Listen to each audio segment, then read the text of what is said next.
Well, Tom, take a look at these 6 guys, all of them arrested for allegedly breaking into cars, and most of them have been arrested before. Well, tonight, most of them are out of jail, but police say they're frustrated. They say the courts need to do something so that repeat criminals stay behind bars. Fox 5's Morse Diggs has a closer look at what can be done. Morse? Well, I know some of the folks watching right now, they've been on social media complaining about the fact that their car windows were smashed, even when they heeded the warnings not to leave anything on the seats. Well, what I'm about to show you is not going to make you any happier. Even when the alleged thief is caught in the act, chances are he'll be back out the next day. Well, police commanders tell me there's just no deterrence coming from the courts. If your car window hasn't been smashed already, chances are you're close to someone who has been a victim. Frustrated citizens want some action from police commanders to come up with an answer. Now, look at these mugs from recent APD files. Each has been arrested and suspected of entering autos or attempting to get into vehicles. We were very successful. There's 2 different charges we can use. But there is a problem, as the enforcement by police does not mean the defendants will be locked up for long.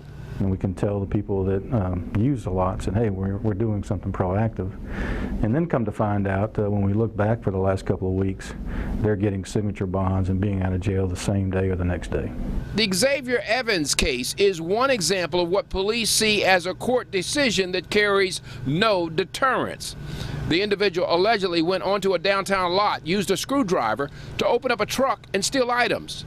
The court approved just an $8,000 bond, a nominal fee at 10%.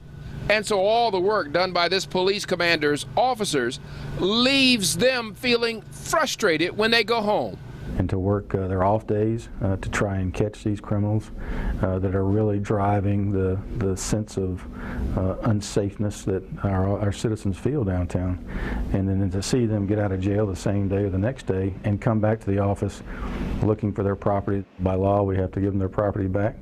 And we have to look at each other and dust ourselves off and go back to doing what we do best, and that's catching criminals. And one of the standards is that the judge can deny bond if the person is at risk to commit a future crime, and that's based on a person's criminal history. So if they have a history, it is incumbent upon that judge to keep them in jail until they go to court, because they will be right back out committing crimes if they have a history of it.